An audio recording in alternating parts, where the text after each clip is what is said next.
Assalamualaikum warahmatullahi wabarakatuh. Nah, apa kabar anak-anakku sekalian? Hari ini kita akan mempelajari mengenai strategi perlawanan rakyat Indonesia terhadap penjajahan bangsa Barat atau bangsa Eropa. Sebelum Ibu menjelaskan mengenai strategi apa saja yang digunakan oleh bangsa Indonesia dalam melakukan perlawanan terhadap bangsa Eropa, Ibu akan menjelaskan sedikit mengapa sampai muncul perlawanan bangsa Indonesia terhadap penjajahan bangsa Barat atau bangsa Eropa. Jadi, munculnya perlawanan rakyat Indonesia terhadap penjajahan bangsa Eropa itu dimulai dengan adanya monopoli perdagangan atau penguasa hak tunggal dalam proses perdagangan yang ada di Nusantara, utamanya perdagangan rempah-rempah.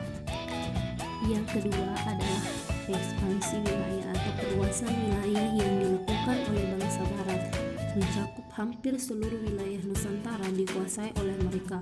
Hal ini guna untuk menguasai jalur rempah-rempah yang ada di Nusantara. Yang ketiga adalah arogansi terhadap kerajaan pribumi, di mana dia bertindak semena-mena terhadap kerajaan-kerajaan yang ada di Nusantara. Juga turut ikut campur dalam urusan pemerintahan, seperti dalam pemilihan raja atau pemimpin kerajaan-kerajaan pribumi. Selanjutnya adalah diskriminasi terhadap penduduk pribumi. Lalu adanya penderitaan rakyat misalnya akibat dari pelaksanaan tanam paksa. Sebelumnya kita sudah pelajari mengenai tanam paksa, yaitu kewajiban untuk melakukan penanaman tanaman yang wajib dipasarkan di Eropa. Selanjutnya adanya intervensi terhadap urusan internal kerajaan pribumi. Tadi sudah Ibu jelaskan bahwa adanya intervensi ini di mana dalam urusan kerajaan atau internal kerajaan yang turut ikut campur adalah bangsa Belanda tersebut. Oleh karena itu, maka muncul perlawanan dari dalam kerajaan tersebut.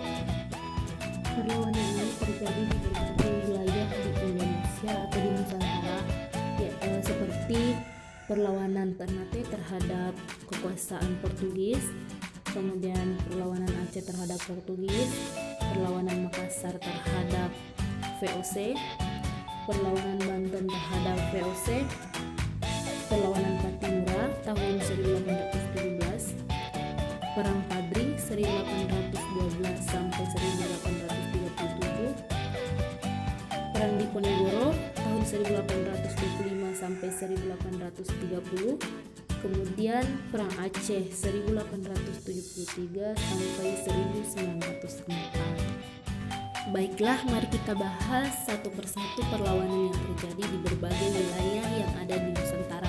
Yang pertama, perlawanan rakyat Ternate terhadap Portugis. Rakyat Ternate melakukan perlawanan terhadap bangsa Portugis karena adanya monopoli perdagangan.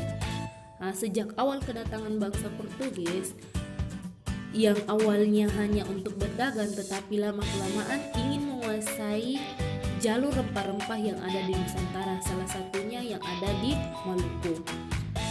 Perlawanan pertama dipimpin oleh Dajalo. Rakyat Ternate kemudian membakar benteng milik Portugis, yaitu pada tahun 1533. Selanjutnya, Portugis kemudian meminta bantuan dari Malaka di bawah pimpinan Antonio Galvão pada tahun 1536. Pada akhir peperangan, Antonio Galvão berhasil memaksakan perdamaian antara rakyat Maluku dan juga Portugis. Selanjutnya, Portugis masih tetap mempertahankan monopoli perdagangan rempah-rempahnya di Maluku. Hal ini kemudian diperkuat dengan dibuatnya perjanjian yang dibuat pada tahun 1570 antara Gubernur Lopez dengan Raja Ternate, yaitu Sultan Hairun. Namun, tidak lama kemudian setelah perjanjian itu dibuat, Sultan Hairun dibunuh oleh suruhan dari Gubernur Lopez.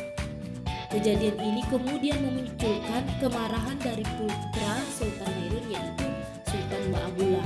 Pertempuran pun berkobar di Ternate melawan Portugis. Pada tahun 1577, rakyat Ternate dapat mengusir Portugis dari wilayahnya.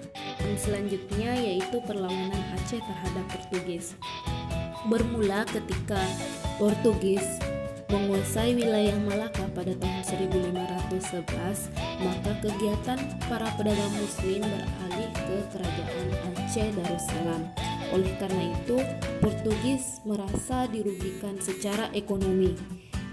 Hal ini kemudian memunculkan upaya bagi Portugis untuk menghancurkan Aceh, tetapi justru kerajaan Aceh semakin berkembang menjadi kerajaan dagang yang lebih maju. Usaha yang dilakukan oleh Portugis ini mencapai kegagalan. Pada tahun 1514 sampai 1528, Sultan Ali Mukhayat Shah mampu membebaskan Aceh dari upaya penjajahan bangsa Portugis. Bahkan pada saat kekuasaan Sultan Alauddin Riayat Shah, Aceh justru berani menentang dan mengusir Portugis yang telah bersekutu dengan Johor. Kesultanan Johor dapat dikuasai atau dikalahkan oleh Aceh pada tahun 1564. Kemudian ketika Aceh diperintah oleh Sultan Iskandar Muda pada tahun 1607 sampai 1636, Aceh melancarkan serangan terhadap Portugis di Malaka. Pada tahun 1615 dan 1629, namun selalu mengalami kegagalan karena kalah dalam persenjataan. Perlawanan selanjutnya yaitu perlawanan yang terjadi di Sulawesi Selatan. Perlawanan ini dilakukan oleh kerajaan Goa dan Talo yang kemudian tergabung menjadi kerajaan Makassar. Dilihat dari letak geografisnya, letak wilayah kerajaan Makassar sangat strategis dan memiliki kota-kota pelabuhan sebagai pusat perdagangan di kawasan Indonesia Timur. Pada mulanya VOC diberikan izin untuk melakukan perdagangan secara bebas di wilayah Makassar. Akan tetapi, VOC kemudian memberikan tuntutan kepada kerajaan Makassar yang tentunya tuntutan tersebut ditentang oleh Sultan Hasanuddin. Nah, pertentangan tersebut diperlihatkan dengan bentuk perlawanan dan juga penolakan. Maka dari itu, pihak VOC berusaha untuk mencari jalan menghancurkan kerajaan Makassar dan terjadilah beberapa kali pertempuran antara rakyat Makassar melawan VOC. Pertempuran pertama terjadi pada tahun 1633 dan pertempuran kedua terjadi pada tahun 1654. Kedua pertempuran ini diawali dengan perilaku VOC yang kemudian berusaha untuk menghalang-halangi pedagang yang masuk maupun keluar pelabuhan Makassar. Dua kali pertempuran VOC tersebut mengalami kegagalan karena pelaku Makassar memberikan perlawanan sengit terhadap company. Lalu perlawanan ketiga terjadi pada tahun 1666 sampai 1667 dalam bentuk perang besar. VOC yang menyadari kegigihan rakyat Makassar kemudian menempuh politik divide et impera atau politik adu domba antara Sultan Hasanuddin dengan Raja Bone yaitu Arum Alka. Peperangan ini berlangsung cukup lama, tetapi pada saat itu Makassar masih mampu dipertahankan oleh Sultan Hasanuddin. Pada akhir peperangan tersebut, Sultan Hasanuddin terdesak dan juga dipaksa untuk menandatangani perjanjian perdamaian di Desa Bungaya pada tahun 1667 atau yang lebih kita kenal dengan Perjanjian Bungaya.